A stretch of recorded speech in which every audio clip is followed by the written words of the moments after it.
According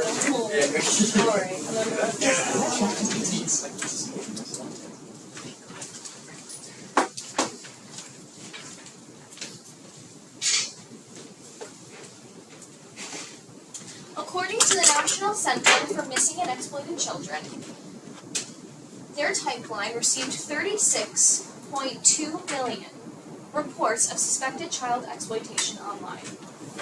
These reports contain more than 105 million images.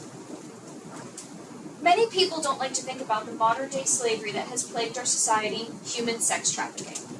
Victims are captured and raped by their captors and then sold to be raped for a profit.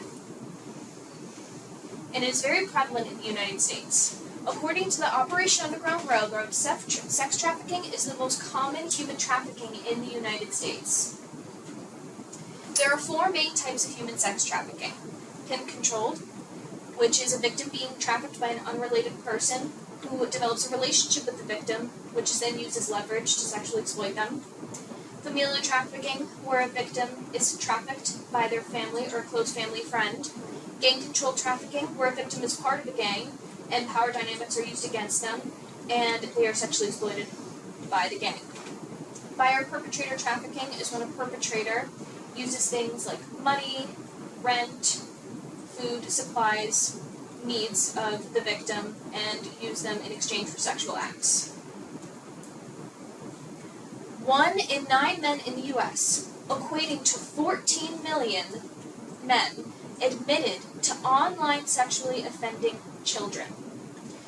That is enough people to form a line stretching from California to North Carolina, or fill a Super Bowl stadium more than 200 times over. This is the horrifying image of all the men that would be lined up from coast to coast.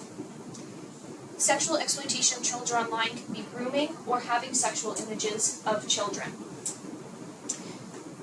Children are not the only victims of online sexual exploitation. Adults also are in common pornography.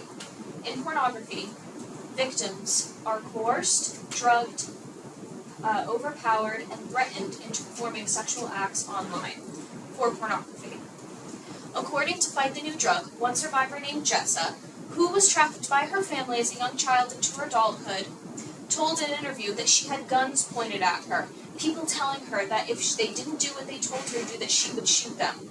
She said that she was being raped, but she had to have a smile on her face and act like she enjoyed her abuse. Many victims have similar stories to Jessa. They are forced, threatened, and drugged into to participate in pornography. I have a story of a 9-year-old girl who was a victim of familial sex trafficking. Her name is Ellie. Ellie remembers the first time that she was sex trafficked by her aunt. Her aunt woke her up in the middle of the night at 2 a.m. and told her that her male friend wanted to see her, wanted Ellie to perform for him. Ellie didn't understand what she meant and was dazed from just waking up in the middle of the night, so she just listened to her aunt and obeyed her to the best of her ability. After being abused, Ellie felt sick to her stomach and cried into her pillow all night long. She remembers after that day she was changed and had 2 faces, her face of shame and darkness at night, and during the day her fake smile she had to put on for the public. Ellie was depressed and wanted to die. After 6 years of being sexually exploited, Ellie was rescued. Her rescuers, one of them being a pastor, were Christian, and she found faith in Jesus, and she found peace with that. Ellie was rescued by Compassionate Hope, which is a partner to my foundation, the Tebow Foundation. The Tebow Foundation was founded in 2010 by Tim Tebow, a former NFL player, and his wife, Demi Lee Tebow, a former Miss Universe. The 2 of them are very passionate about helping victims of sex trafficking and help prevent, rescue, and give survivors care to the victims of human sex trafficking. Prevention. Tim Tebow introduced a policy, Renewed Hope Act, in March of 2024, which was made to provide funding for the U.S. Department of Homeland Security. By doing this, he would be giving money so that they can find 50,000 nameless children that are sexually exploited online.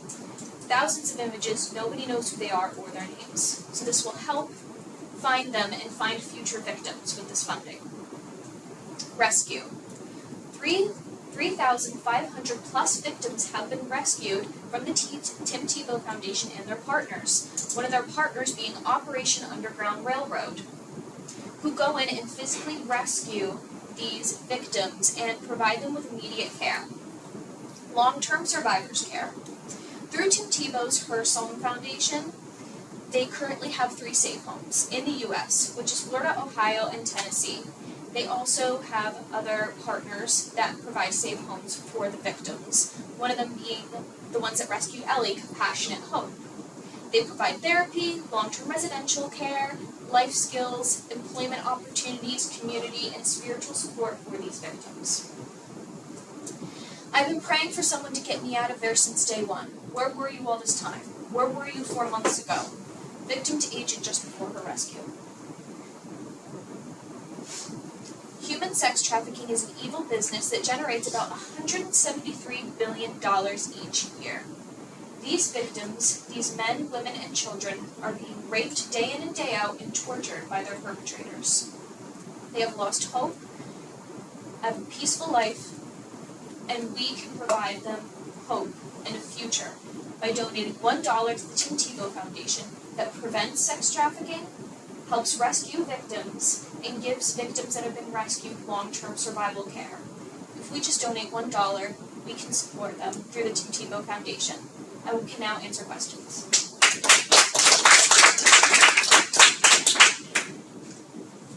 Do they just primarily work in the U.S. or is it also worldwide? So they work in over a dozen countries, but they don't name them because predators will want the victims back, so they try and keep it more private. But they say over a dozen different countries.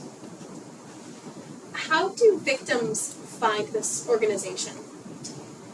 They can probably find it through the tip lines, like sex trafficking tip lines, and also through the partners. It's mainly through the partners that the Tim Tebow Foundation is generating money through. They're out more in those countries. So is the Tim Tebow Foundation, but it's mainly them putting those people out there in those countries that need help. You said they have therapy and long-term care when victims are rescued. Does the foundation cover like medical bills for like testing and stuff like that? That I am not sure of.